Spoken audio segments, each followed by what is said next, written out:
What is the crack? Episode 33 of the podcast. You are joined with your host, Phil Moore, and David with Brent. co-host, Sam Vickery. Yeah, David Brent. Hi, Phil. How are you? Hi, Sam. How are you getting on? All good? Yeah, I'm well, thanks. I'm Ready getting to go. annoyed. Week by week, I get more annoyed by this fucking lighting in this room. It's either too dark or too dark. It's just ridiculous. So I'm going to have to get some sort of lighting system above there. Yeah. The You're gonna need arena. a few blinds. Yeah. Nice shade. Bit of shade. Yeah. Throwing shade everywhere, Phil, today. Oh. I think we're going to be. We got plenty of shade to throw. That's what we do. We'll keep it to a minimum. We've a lot to talk about anyway. I suppose the first thing we really should discuss is McGregor. He's back. He's got time on his hands, and he's tweeting away a storm. And basically, he just threw a frag grenade onto Twitter. And now this is what he does. Now we have Jones, Nate Diaz, Masvidal, Ben Askren getting involved. Everybody talking about who their greatest of all time is. Do you want to jump up? Do you have it there? Yeah, I mean, just before we go into that, I just want to say that the one person that should never be involved in a GOAT conversation is Nate Diaz. So that's just my opinion. But here we are. You can see there, Phil. Yeah, we have it up there on the screen. I'll just read it out. So McGregor at the Notorious MMA, GOAT thread, the array of finishes across two divisions with champion status in one. Anderson Silva is number one MMA GOAT, full stop. My array of finishes across three divisions with champion status in two. Jesus Christ. The captions and just the punctuation. Yeah, isn't it? He's writing how he talks. Go thread, two divisions, champion, status one. But okay, all right, calm down, Connor. But continuing on with the parody, the racist Irish parody there. But my array of finishes across three divisions with champion status in two. I'm number two, if not tied. One, you're delusional. However, still active. Number one is fully secured by career end and easily. GSP is in at three, much less array of finishes, but champion status is two. He is far behind, though. Reasons equal, left 170 after a much damage taken, questionable decision over Johnny Hendricks. Fair. Never rearranged a 170-pound successors. Bottled Anderson fight. Well, I don't want to say. Agree with that. Agree. Only moved when one-eyed fighter presented. Played safe. Michael Bisping. That's funny. That's funny. So harsh, but so it's true. So harsh, but that's funny. John is four, maybe tied three, more array finishes, then three, and still active, but champion status in just one. Reasons. Grammar. Reasons equal multiple lackluster decision performances plus questionable decision win, attempting to safe play heavyweight entry and avoiding its champion. I don't know. I didn't mention PEDs. Now, this is where it gets interesting. I didn't mention PED results on multiple entrants, even though that makes the clear current number one MMA GOAT, along with still being active, although it shames, as well as puts all runs plus finishes in complete doubt. I've snored multiple juice heads. A true GOAT must do it all. Look, he has a bit of a point there, to be honest. Clarity on Silva's earlier number one spot, most stylistic finishes on resume, front kicks to face, up, elbow, albeit outside UFC, tie, plum knees, leading to broken face bones, long list of jaw-dropping finishes, myself/Anson of the most exciting, important finishes in the sport. And I'm only warming up. I mean, I think we should leave it there because I think we'll leave it there. But going on to the just ridiculousness, but. I mean, look, I've got my opinions on this. McGregor, for me, look, he's always going to be in the conversation because of the impact that he had on the sport, right? Yeah, but we're not. But we're going by his things. We're not going by business impact. No. So if we're going by his, whatever, why is there no mention of defending titles? He's completely avoided everything that he hasn't done in his career, which is first of all, yeah, he's still active, but what has he fought twice in 3 years? I think it is in MMA. He's not that active. He left the sport in his prime. Yeah, I mean, I Fought don't blame another. him. You know, the money involved in that again. I don't blame him Yeah, at but all. like if we need to take like those factors, just they're irrelevant just for this. Yeah. You can't leave the sport if you consider yourself one of the goats for up to 3 years, 4 years into your prime, and then No, just. well, then again, that said, GSP then couldn't be in the conversation. You know, so But I know, but GSP had a long history of title defenses and he did, but then by McGregor's fighting. thing, because he got 2 titles in 2 But divisions, but this then is he what should we're be. talking about. Then But you've got to but throw out he's GSP as saying well. that about GSP and then not saying it about himself. So it's a bit like, come Yeah, on. I mean, look, the Um, thing is, for me, the number one ever is Anderson Silva. He's right about that. It changed the I game, agree. it changed the I agree. sport. People forget that before Conor McGregor, there was Anderson Silva, and Anderson Silva brought the ice to the UFC. It's been like people think that the UFC just exploded overnight. It's been a huge fucking thing over years. Anderson Silva was a guy. Chuck Liddell before that. Yeah. Tito Ortiz, Yeah. Ken Shamrock. You know, going back. But Conor McGregor's the Well, guy right now. So, but the yeah. difference between Anderson Silva and Conor McGregor is Anderson Silva was dominant for years. I mean, Yeah. like 8, 9 years, and across Pride, across everywhere. Yeah, he lost a couple of fights. He did whatever. So what? You know, it is what it is. But for me, he's the best ever. Then I would have to say that George St. Pierre is number 2. He's right about that as well. I would say from the accomplishments and who he beat and how he beat them. And you could even make a call for those two to be tied at number 1 Yeah. because it's so difficult to pick between them. Can I stop you there? Yeah. Because no, I don't disagree with any of your points at all. To be honest, I'd probably have Silva as just ability wise and just the fights and all the excitement and the finishes. He'd be probably my number one goat. Now, I've said before, obviously, I think John Jones is. PD usage obviously comes into it a bit and it kind of hampers it because we don't know, obviously, how long they may or may not have been using substances. Yeah. GSP never popped, but to be honest, like that has to hold him instead for number 1. Like he never popped. He obviously campaigned for USADA to come into the UFC. Now he may have conveniently left when they did come into the UFC. Phil. I can't accuse people, but he's never listen, tested positive, so we can't.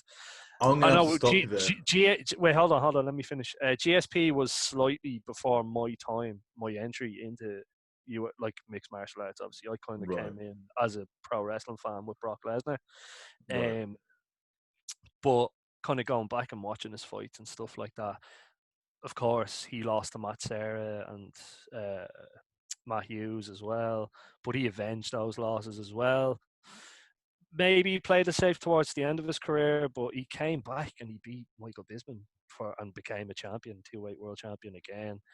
Like his accomplishments speak for themselves. Like John Jones for me, probably him and Anderson Silva are tied for the go. But you know, I go back and forth with the 3 of them. See, I think.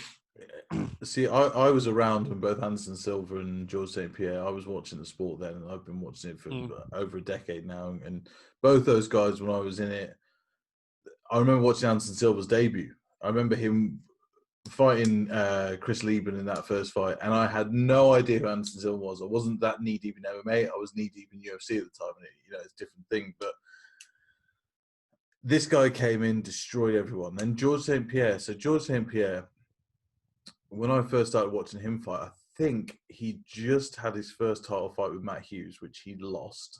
And then he came out. And so I saw with George St. Pierre the going from losing his first title shot to the complete re-emergence and the complete change. Because back then he was a karate-styled fighter, right? So his stand-up game was through the roof anyway. And he did knock people out and he hurt people, TKO them and do whatever. He then decided, well, fuck it.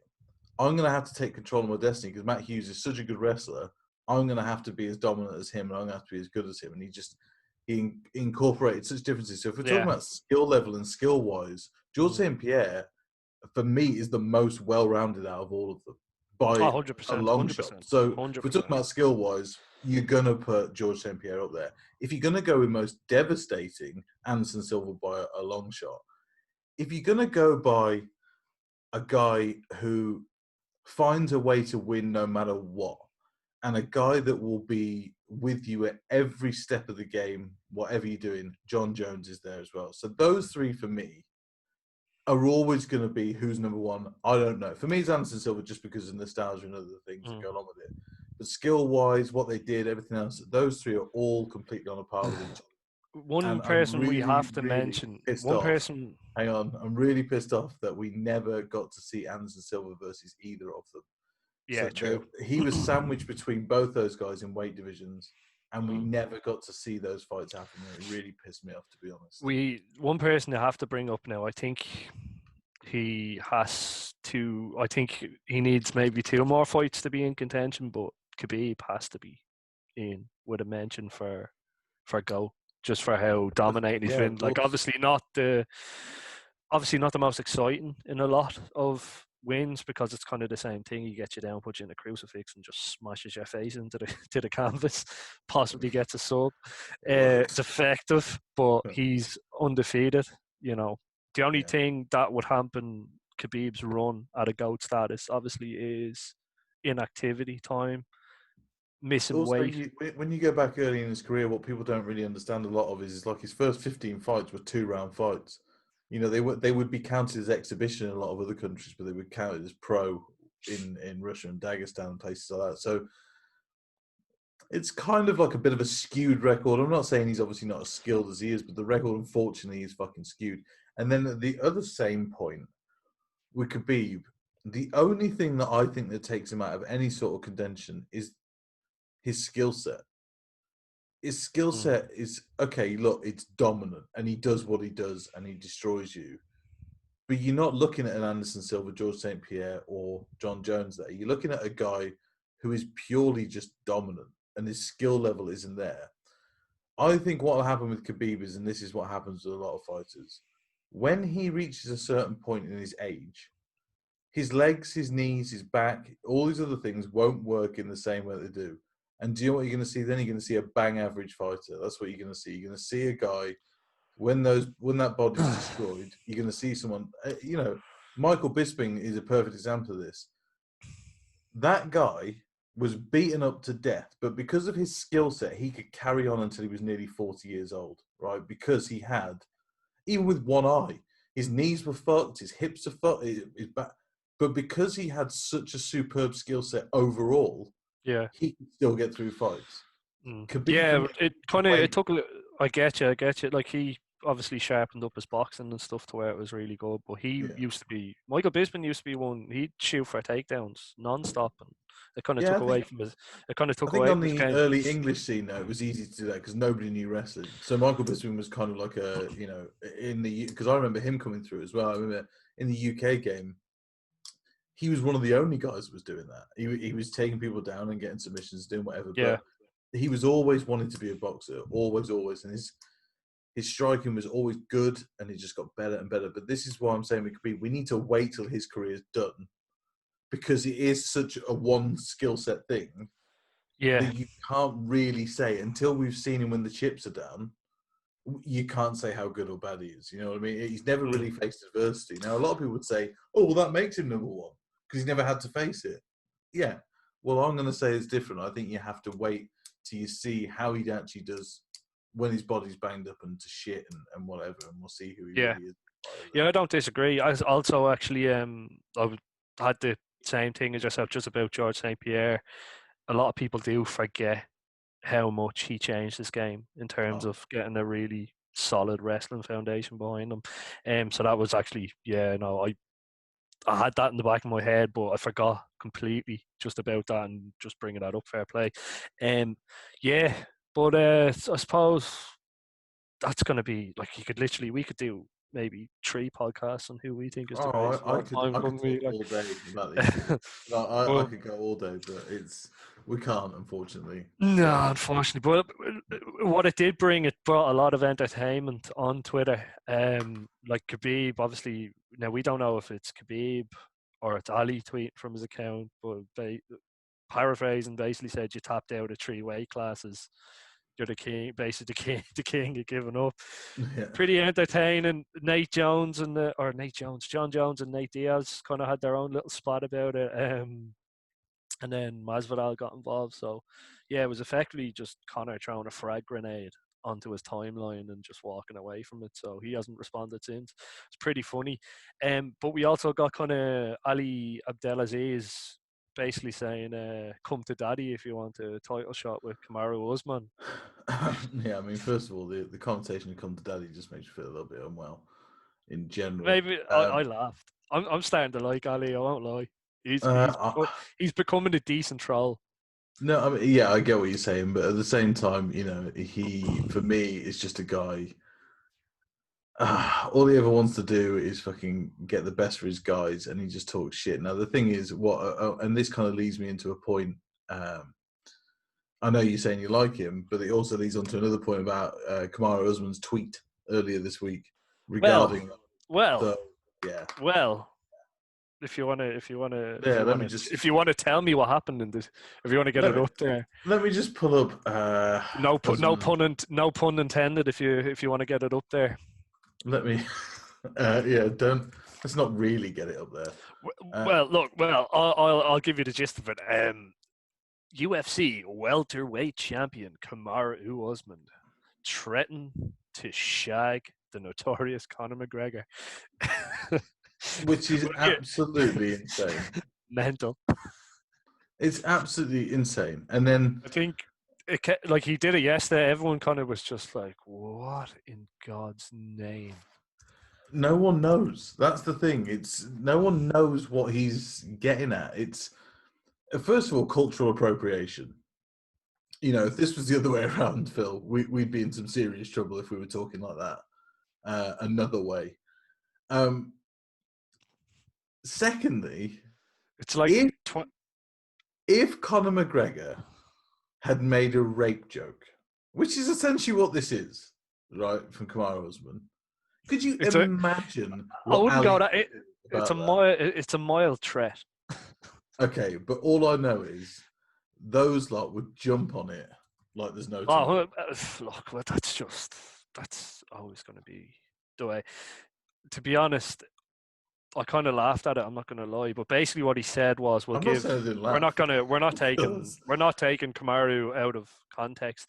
Basically, the tweet was, he said, "I really don't understand why you all want this man dead.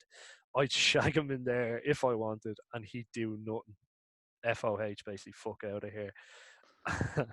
But yeah, I mean, everyone was just like, "Hold up, wait a minute. Whoa, let's calm down there, Kamaru. Let's take a minute. I mean, but look, we've seen this trend of, we've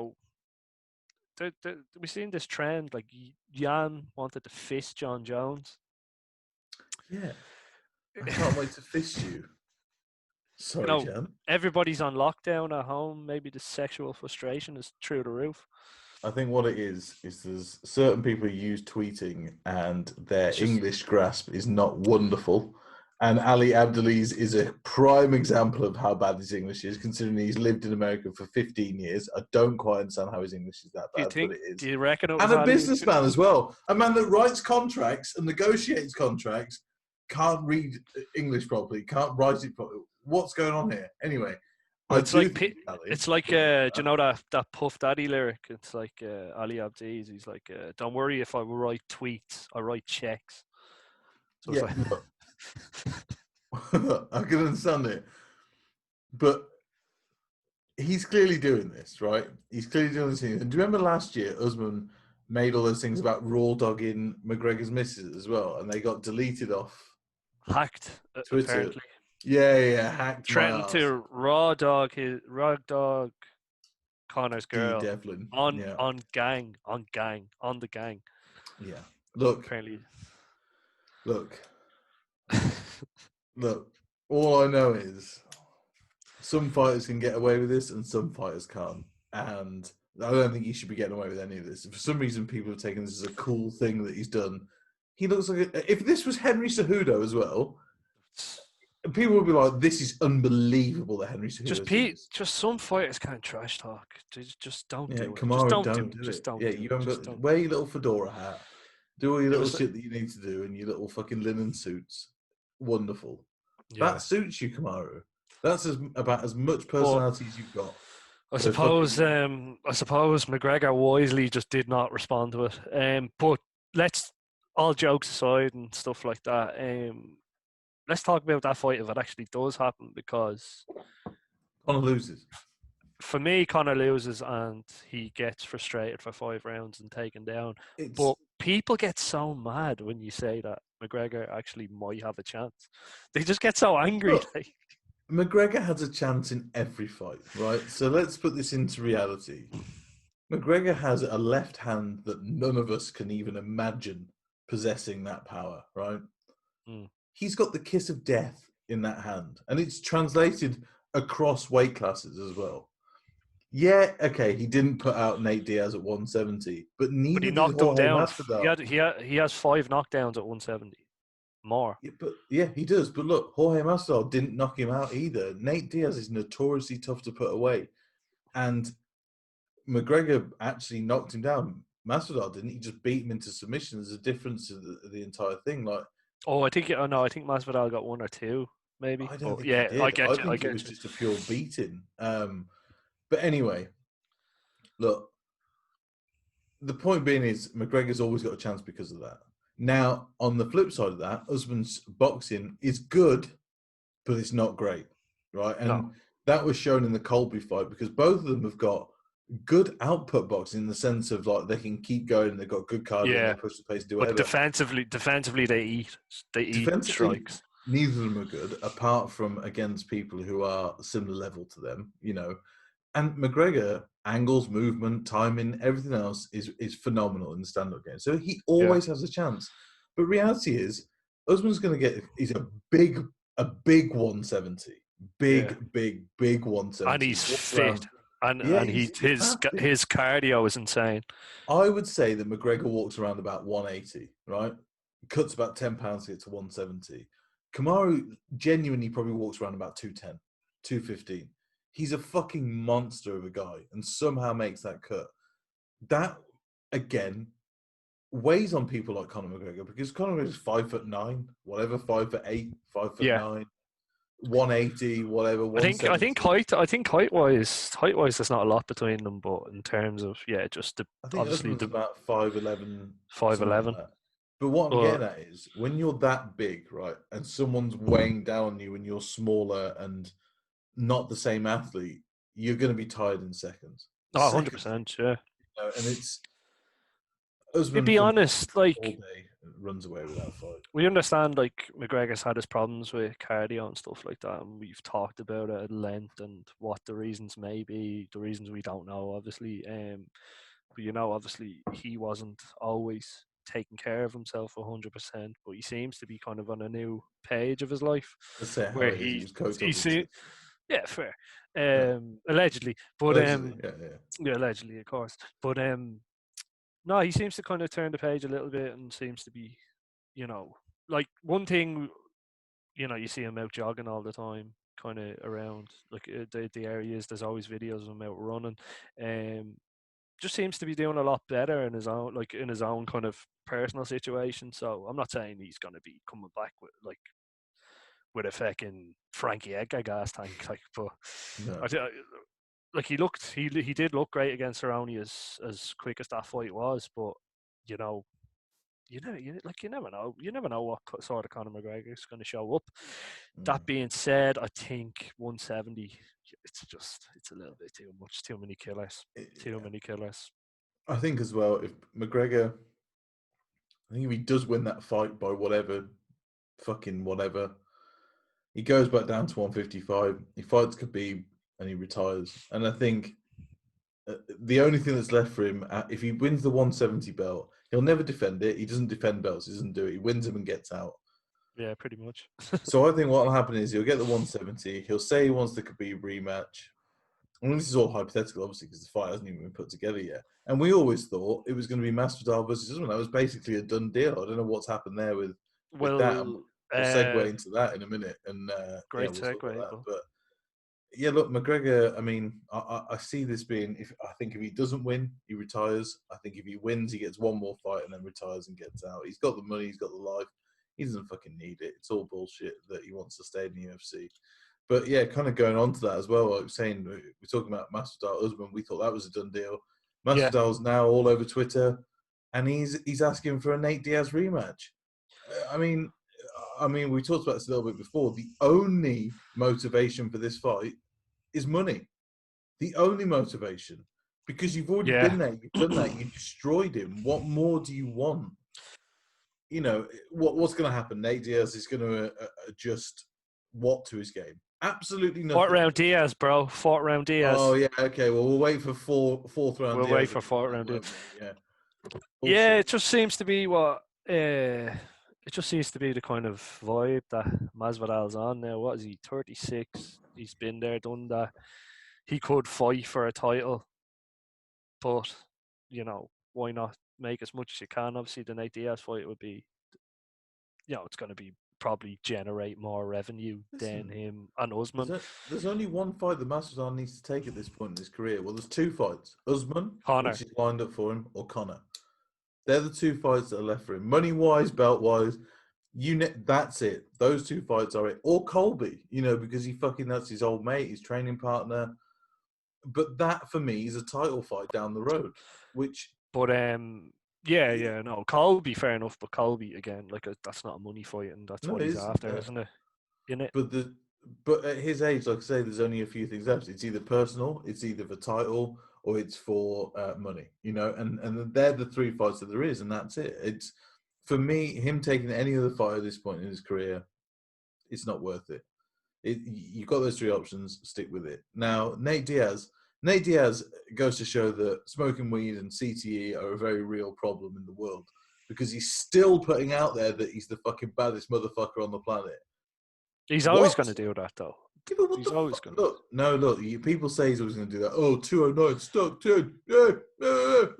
No, look, it's bullshit. Nate Diaz would be the type of lad to get hit by a 4x4 Jeep and just fuck that car up, motherfucker.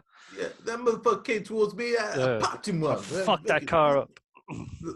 The Diaz brothers are slowly dying a death in there when people realise they're not the gangsters they've made out. Now, also, they grew up in Stockton, but I hear they grew up in a rather nice area of Stockton, from what I've heard. They're not exactly the gangsters they've made out, motherfucker. And look, saying you're the baddest motherfucker in the game when you got that beating put on you last time just doesn't work. You look stupid. And what really gets me, Phil, what really bothers me is the other people on Twitter who still eat this. They still like, oh yeah, it's true. Yeah, well done, Nate. You are the best. 209 forever. That's all. Well, look, the people do that with do that with any fighter. Like the Conor McGregor and Khabib accounts that go back and forth. Like they're oh my god, it's disgusting. But look, a certain tweet this week, wasn't there, about oh no, I wouldn't even. Yeah. I wouldn't even. But no, I'm not even giving that any sort of. But this is what we're talking about. It's just the stupidity of people arguing and this venomous about something that's just that's their lives. It's not yours. Why are you that bothered? Let them do it in the cage. Let them fight. Let them get it over and done with. Whatever they want to say back and forth. That's either selling the fight, doing whatever. Don't get invested. Just fucking walk away from it all and fuck off. Stupid. I need them dopamine hits and the retweets. It's all. It is what it is. But look, should we get into some fight talk? Well, so yeah, I mean, the only thing I was going to mention is as well on the back of the Twitter morons, people. I shouldn't say Twitter morons. We do want people to listen. But the UFC Apex Center is putting on fights in a 25-foot cage. And now that is, usually it's a 30-foot cage. And people are genuinely talking about this like it's going to be a problem. It's not. It's not a problem. No one trains in a 30-foot cage. Nobody trains in a 30-foot cage. The size of that to put in a fucking, it's 30 feet across the fucking room.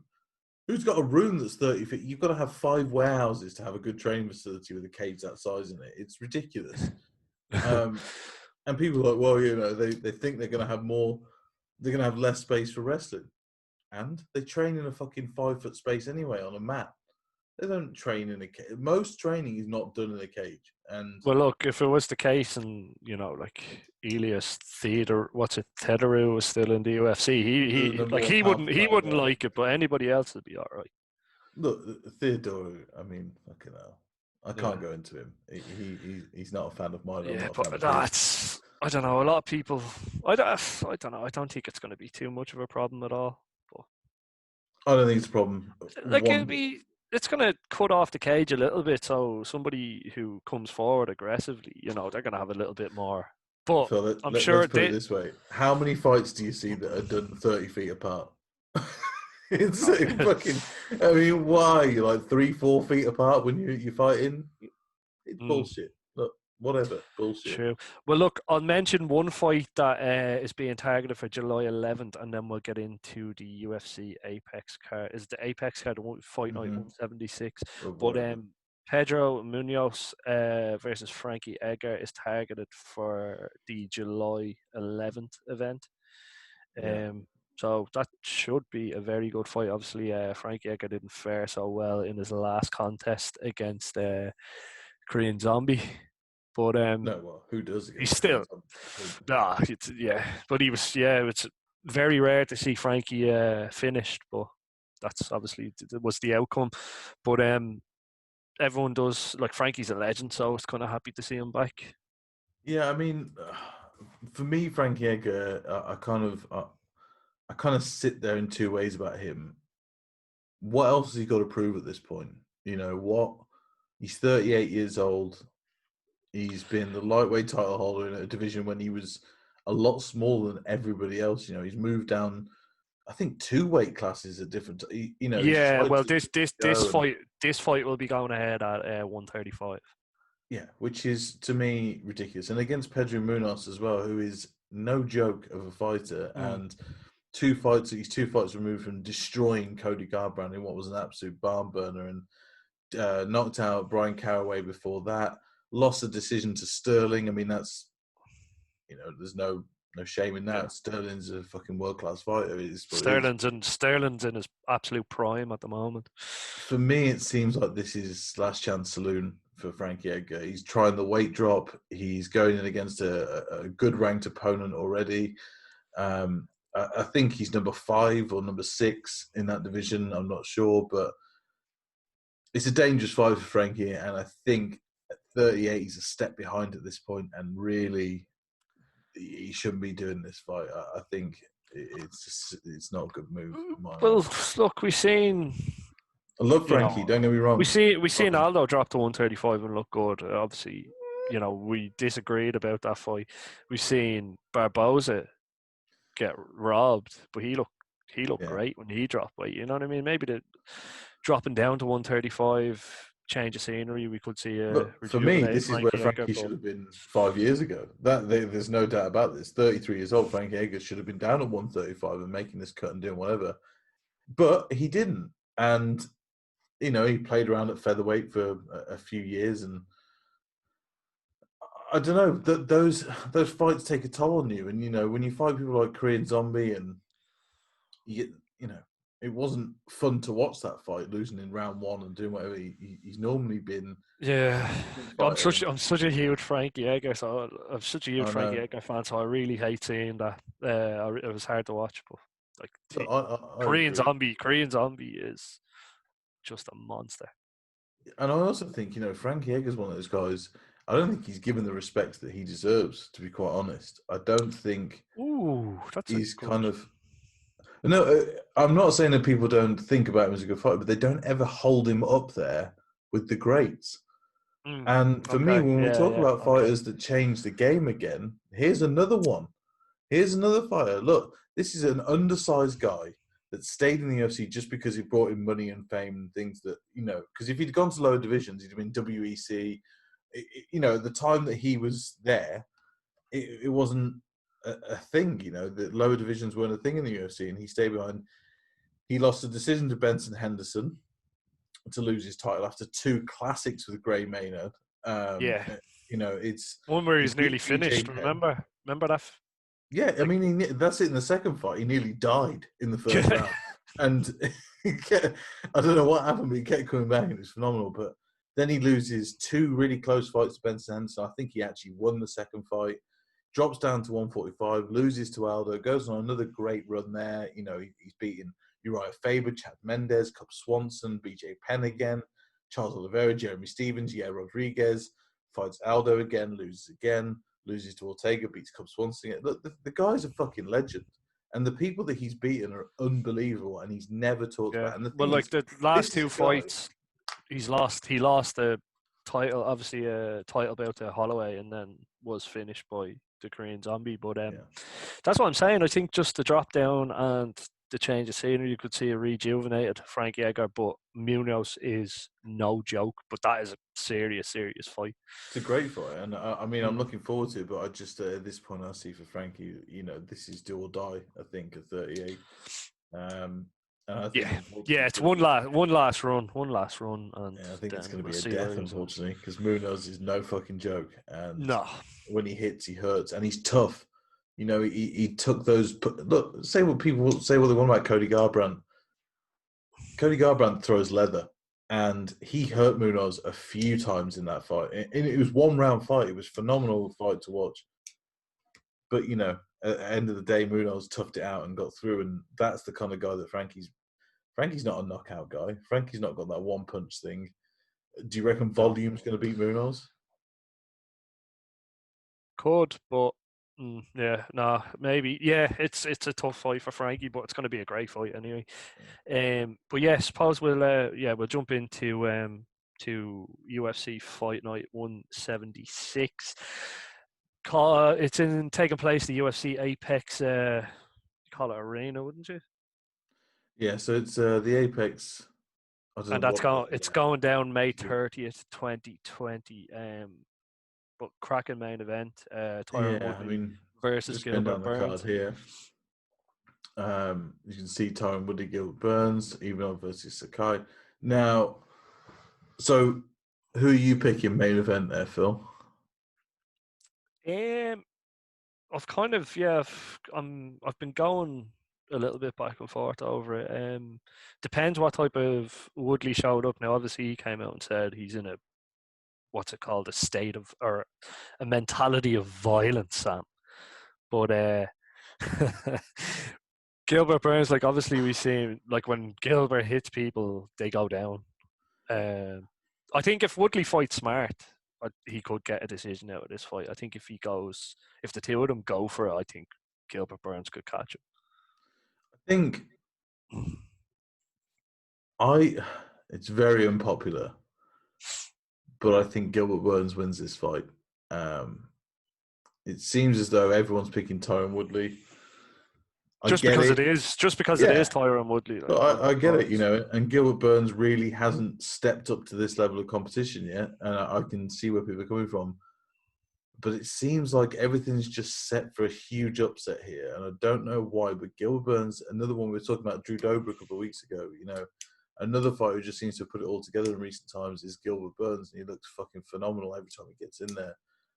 Beating Damian Maia, finishing him, Gunnar Nelson. These are top guys in that division, and I think Gilbert Burns surprises everyone on Saturday. I think it's a 3-round fight,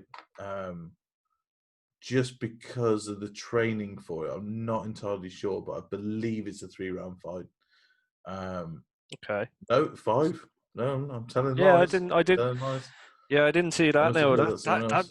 that'd be fairly odd if it was a 3-round fight for the main event. I'm losing the plot, Phil. There's a lot of stuff going on at the minute, and I fucking can't keep up with it. Them troll accounts are getting you. But Tyron Woodley, am I right in thinking? I don't know whether my memory's being wrong on this or not, Phil. But What? he does gas, doesn't he? I'm not. There's a history of it now. I think there was a little bit of controversy with Rogan bringing it up at every instance that he gassed, and it wasn't like it happened. It's happened before, not to the extent that obviously, sensationalist Joe Yeah, like to bring up. yeah. But no, like he has in the past. But like his loss to Kamaru went the distance. That was a close fight.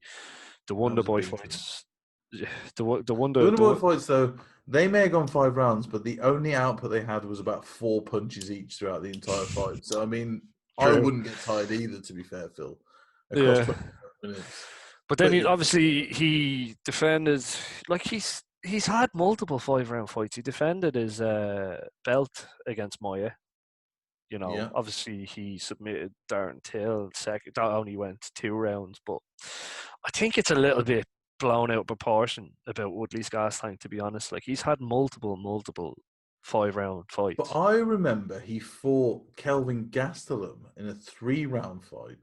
Yeah, And I'm pretty sure, because that was a split decision, I think Gastelum came on strong in the last 2 rounds.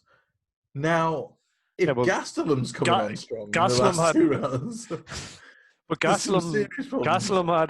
Gastelum had more energy because he missed weight. So you know Yeah, I mean, that probably is a reality of the entire he thing. started But, talking about eating burritos and stuff for breakfast before I the know, weigh-ins and that. fat fucker. He was Absolute probably he fat was fucker. just high. He was just high. Such a stoner. Such a stoner. He walks in, he's cutting weight, they're cooking the burritos, like, really. Yeah, I'll have a bit of that. I reckon I might go and smoke a joint to forget about this. And when he smoke a joint, comes back, there's pancakes stacked up. He's like, oh. Yeah, We've all been there, Phil, on a cold Tuesday morning in Amsterdam. It happens. it does happen. It does Yeah, no, happen. we're going off on a bit of a tangent though, Sorry, but sorry, yeah, Phil. in terms of yourself, Sorry, you're Phil. picking, I'll be better. you're picking Gilbert I Burns. think so. Yeah. Yeah, but the momentum is huge. Five Yeah. wins, last fight being a finish. What it is, what it is. Now, trying to talk a bit about the co-main event. Not really. I mean, it's going to be fun, I would say, even off versus Sakai. My problem is Sakai is on a bit of a tear at the moment. he is, but even off is a bit of a unanimous decision fighter. Well, he's a decision fighter in general, and Yeah, Sakai, I'm hoping the guy that comes in is the guy that fought Chase Sherman and Tybora. That's the guy I'm hoping comes in this. But I don't know. I think Sakai, I see winning it. Like you say, he's on a bit of a winning streak compared to Ivanov, who's lost 2 of his last 4. And yeah. Well, yeah. yeah, He I see was, yeah. Sakai kind of taking this and moving up the rankings. I don't. But some of the shots that Ivanov took off Derek Lewis in his loss were insane.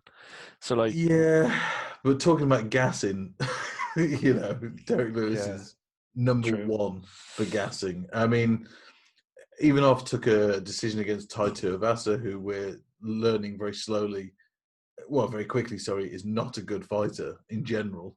Yeah, Um, and to only win a decision against a guy like that, it doesn't bode well for me in terms of skill set. But I don't know. It's a tough one to call this fight. Heavyweight division, anything happens anyway. It's a fucking weird division overall.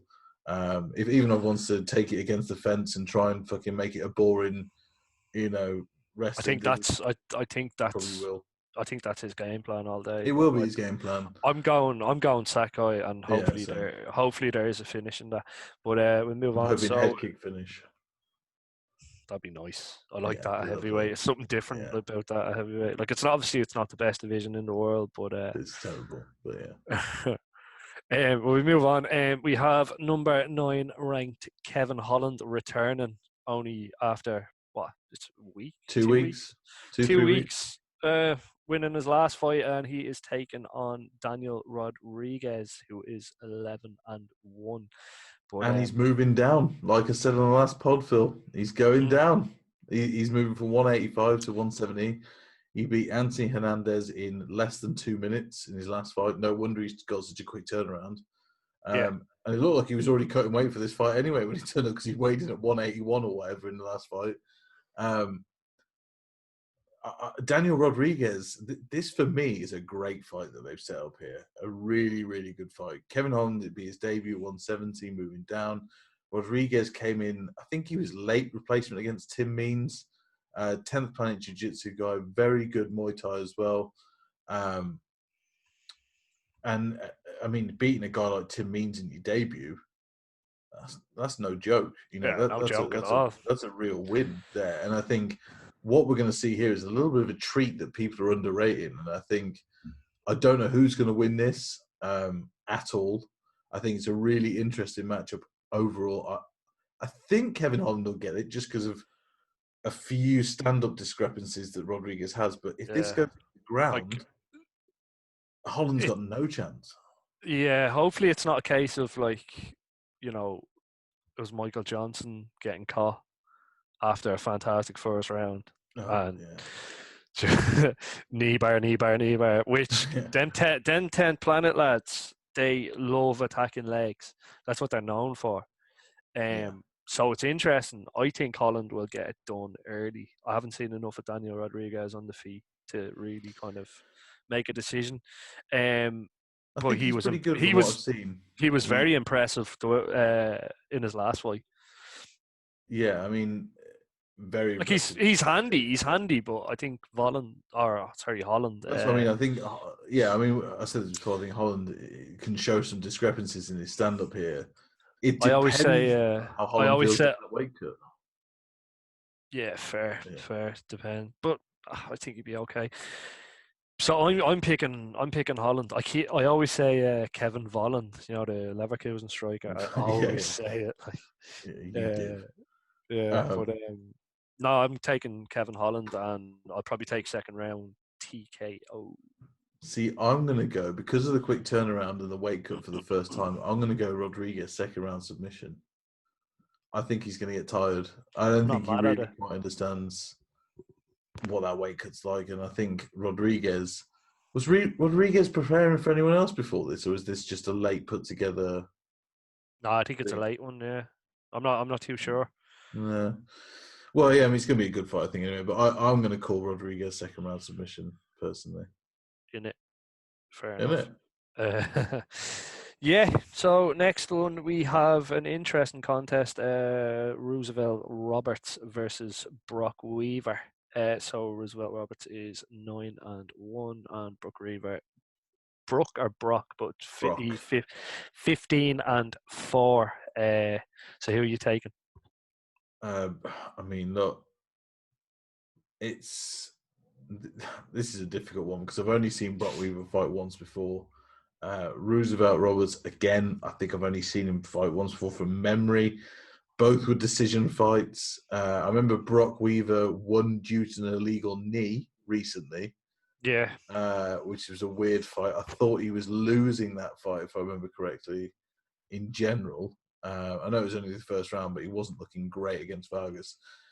I don't know with this fight. Do you know what? I'd just be making a guess. And I don't know. You know, if we're going off records and previous wins and all this, I'd go Roberts, decision win, really. But Brock Weaver, he's a yeah. fucking monster. When he gets in there, he's got a huge fucking head. I mean, I was surprised he didn't come back from the illegal knee, to be honest with you.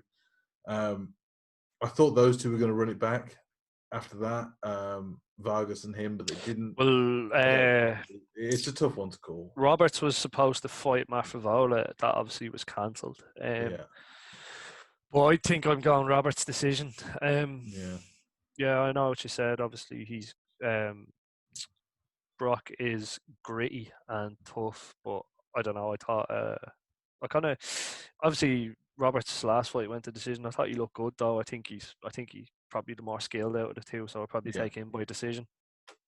Fair shout. That's what I'm thinking too. Let's hold on, my thing's So gone. the What's the next next fight fight there? Just my is screen is gone. Mackenzie Dern returning again against Hannah Cyphers. I mean, this. What accent is Mackenzie going to use in her Well, press conferences? I think it's going to be Brazilian. She's been down there a lot more recently. I still can't believe she came back as quickly as she did after pregnancy. She obviously lost that fight. Yeah, but Amanda Rivas, as we've seen, is no joke. Actually, Yeah, that's one fight that's one fight also we missed. The return of Paige Van Zandt should be taking on Amanda Ribas. I think they're trying to You get are that on the kidding. July 11th one. Yeah. So basically, because she I don't criticised know the if UFC and it's the pay structure, she's now being fed to every destroyer. Well done, yeah, Paige. that's Well that's done. gonna that's gonna be a horrible night for Paige. But let's talk. Yeah, we'll Yeah, keep yeah. it about Mackenzie Yeah, and Brown for now. Cypher's both are coming off losses. Cypher's lost to Angela Hill. That's again no joke. Yeah, Angela Hill is on I, a for me, great great run of form. this is one of the bigger female fights we've seen recently in terms of standings and how things can happen. Neither of them are ranked in the top 15, I don't think, from what I remember. No. But both are good fighters. They're both skilled. Yeah. Mackenzie Dern, I think, will take it. I think she's had a longer layoff now after the pregnancy. I think she'll take it. I think she'll take it down and submit it pretty easily, if I'm perfectly honest. Yeah, I'm going for that. I'm If definitely Angela going Hill for that. can beat you by ground and pound on the ground, it's not looking good if Dern gets a hold of you. It's going to be game over. But yeah, I'm going to go Dern. First round, Perfect. Paul. Yeah. So we'll go through the prelim. So Kaylin Chukagan is taking on Antonia Shevchenko. So she's already got beaten by one Shevchenko sister. So I they're know. giving out another for good measure. Well, they give her a main event to lose to Valentina, and they're giving her a prelim main event to lose to her sister. That's tough. Yeah, brutal. I remember I tweeted brutal. out, I was like, geez, that's a tough one. Like you only tough. headlined the card fighting for the title, and now you're headlining the prelims. I know. Poor But woman. but yeah, how do you think this one's gonna go? I think it's gonna be Shevchenko, if I'm honest. Yeah, I think so as well. Like obviously Shevchenko was on a Jakugian, bit. though, She was on a bit of a hype thing. 8 I wins, think one the thing loss. is with Jakugian, the problem is every fight she's in is a fucking decision, right? And Ah, they're either ha, yeah, ha, that's ha, fucking shit. So fuck ha. off. I mean, and Shevchenko, she lost to Modefri, which was a mental. I think that was a split decision. And I think there was some questionable judging on that as well. Shevchenko to me is pretty much unbeaten. I don't see how would the sister have the game plan to beat her, but she wouldn't. It doesn't make any sense. I think Jakugian's made a huge mistake by going into this fight first. And I think Shevchenko wins. Just a decision. I don't think it'll be anything that'll set the world on fire this fight. I think it'll just be a point-scoring game. I don't think. Yeah. And we'll lose eventually. You just kind of obviously you're saying like Chukagan is she's K1 fighter, but you're just seeing obviously there's levels to kickboxing when she took 100%. on Valentina, and Antonia is cut from the same cloth. So yeah, I'm to be honest, I wouldn't be surprised if we saw a finish in that, maybe a late finish, but decision for Shevchenko I think is probably going to be realistically the best. Has Or anyone else realistically noticed that that outcome. the Shevchenko sisters look nothing alike? Have we noticed that? No, No one. conspiracy podcast. No one noticed. Moving on. Billy Okay. Quarantillo is taking on Spike Carlisle at featherweight. Shout out for the greatest name, Spark Carlisle, and the greatest nickname, the Alpha Ginger. Spike Carlisle, yeah. Unbelievable. And apparently his real name is actually Hunter Carlisle, but everyone calls him Spark. I mean, this guy, we've got to go pound for pound best names in MMA, right, on this guy. Got to be. And that, for me, gets in the win. Yeah. Due to names, he's taking it. But Quarantillo is on a bit of a run at the moment, so he has 6 wins in his last 6.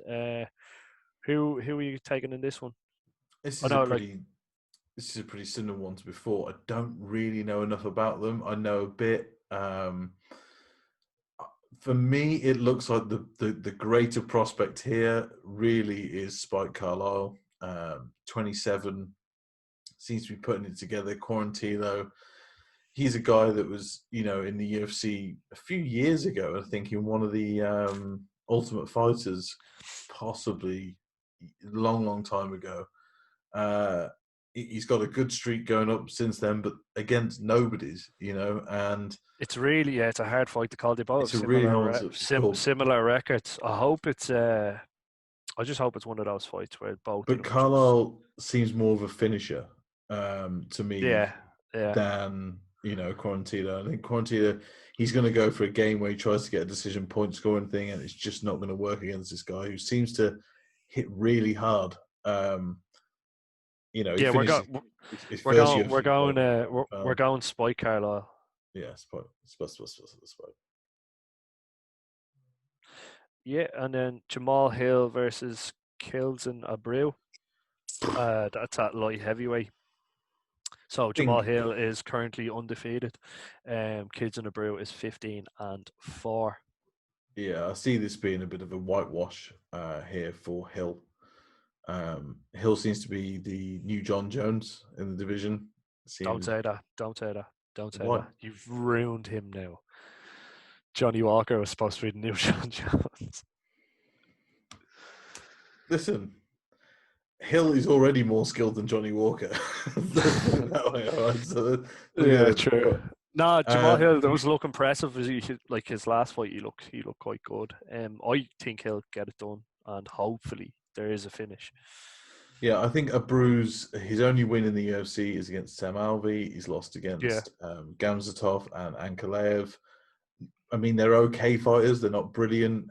Jamal Hill, just one of those fighters, got a bit of a glow about him. Looked very good on the Contender Series. Looked good against Stosic, but just didn't finish the fight. yeah, Stosic was very tough in that fight, though, from what I remember. I think that was his last chance in the UFC, and he really, was showing it was his last chance. And he took a beating, but he just kept coming back. And I don't see Abreu getting any further with this. I think Hill takes it, shows all his skills, and then we get to see him move up and hopefully get into the top 15 somewhere and take on someone half decent.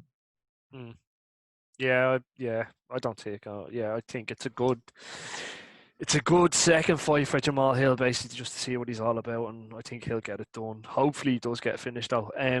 So Tim Elliott versus Brandon Royval. That is at flyweight. Yeah, so Royval is, for people who don't know, LFA guy and very good submission guy, a lot of submission wins. And obviously Tim Elliott, as we know, is the very awkward. I mean, you can't really train for him. He's one of those guys, he moves so strangely, so awkwardly and everything else, but he's also got very good skill set along with that.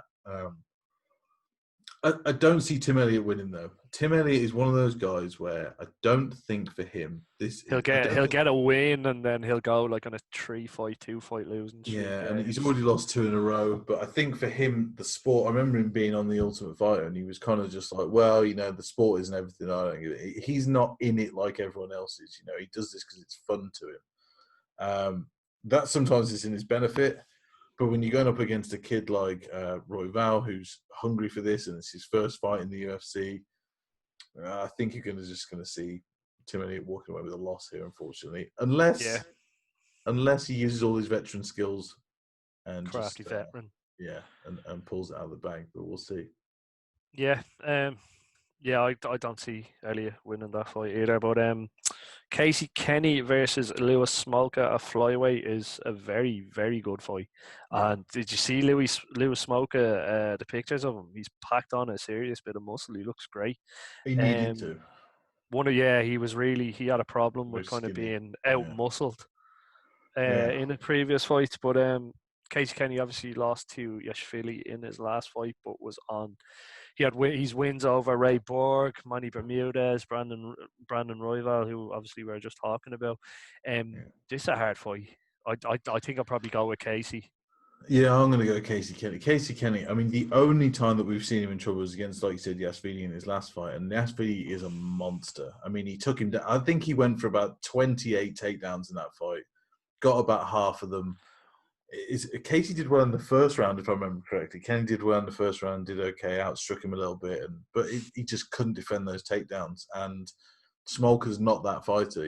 That's Kenny's really only weakness. Whereas Well, they're saying that Smoker might have the range on him. You know, Yeah, that's true. it's a He difficult is fight quite to call. tall. Yeah, it's a difficult fight to call, but I'm going to go with you. I'm going to go Kenny here, and I think it's going to be a decision. I don't think we're going to see any knockouts or anything. But Smoker, if he wins this, I think it's submission. I think he gets him and Yeah, ties him up and yeah. puts him in a weird position and fucks him over. But for me, yeah, it's going to be Casey Kenny all day. Fair enough. And then fine, and then kicking off, obviously the prelims, we have Chris Gutierrez versus Vince Morales. Gutierrez is on a 2-fight win streak. Who are you going to go with for this one? I think Gutierrez here. Look, Morales is a decent fighter, but he's a win loss kind of guy at the moment. That's his current form. He's that. I think Gutierrez is a bit of a safe player with his fights. Again, likes to kind of he's got some wins and by knockout and whatever, and a couple of submissions. But UFC so far has been a decision. Won his last one on a split as well. I'm not sure how good that was. Morales, I remember his fight against Lopez last year. I think that was a bit of a tough fight, a bit of a barn burner. So don't get me wrong, he's very tough, but I think Morales is a bit of a guy who loses his game plan. I think it's going to be a Gutierrez win just by decision. Yeah. But nothing But interesting here, I don't think we'll see. yeah, but he lost the song. His first fight was Yadon Song in Yeah. the UFC. That's pretty. That's a fairly tough one. Going. Yeah. I don't know. I can't. It could go like this. Is the type of fight that could go anyway. Like this is the type of fight that's going to ruin your accumulator. So I'm not even putting it on. That's crazy. Also, can we just say how horrible this card is in marquee kind of name and matchup? This card is horrible from top to bottom. If you were a casual fan, there is absolutely no way that you're tuning in for this. No way. yeah, true. And I think what they should have done here is that UFC 250 is really struggling right now for good fights as well. They should have taken a few of these, put it on that card. I think Woodley versus Gilbert Burns could have been a co-main. You didn't need to have this card put on, and then Kevin Holland Rodriguez, you could have put that on there as well. Yeah, they're kind of just they're trying to whack them out every week now, really, every 2 weeks. It kind of takes poor card overall, but yeah. To be honest, I'll probably take Gutierrez, but that is a fight that could go any sort of way, to be honest. But that has been our not breakdown, but that has been a prediction slot. What do you call it? Yeah, I've had a brain fire, but So that gets down on the 30th of May, 2020. So is there anything else you want to bring up, or should we get out of here? No, I mean, I just want to say that UFC, I'm really glad they're back and doing things, but please just start putting on decent cards again. Don't just put things together for the sake of it. This card was meant to be last week, but because no one wanted to fight on it, they kind of had to stretch it out. It's just been a bit of a shitter overall. I think I'd really like to see them put on some better events at the moment. Like, I'm being choosy here considering the times that we're living in, but I'd rather see cards they put on that are worth it rather than just for the sake of it, Yeah, hipster. Yeah, fair enough. It's not hipster. We're saying, look. Anyway, you fucking piece of shit. It could have been a better card, whatever. It's a great main event. It's fighting. Yeah. Okay, yeah. I mean, beggars can't be choosers. But look here, so far we've seen great events. Like, leading up to this, they've been fucking pretty good, to be fair. So we should hopefully see another belter. Who knows? Yeah, it's these kind of cards that don't have the name power. These are always the underrated ones, the ones that have the cracking fights on them. It's always the way. Always the way. Unless they're in Russia or Singapore, and then they're just absolute shockers. But yeah, fair enough. They're all decisions. But look, we're gonna get out of here. That has been episode 33 of the What Is the Craic podcast. So from me and Sam. Go out and enjoy the weather. Lockdown restrictions are being rescinded. Well, they're being loosened. Yeah. Anyway, I won't make a Get joke out, about it. get out, enjoy the sun, and wash your hands. Bye bye, Phil.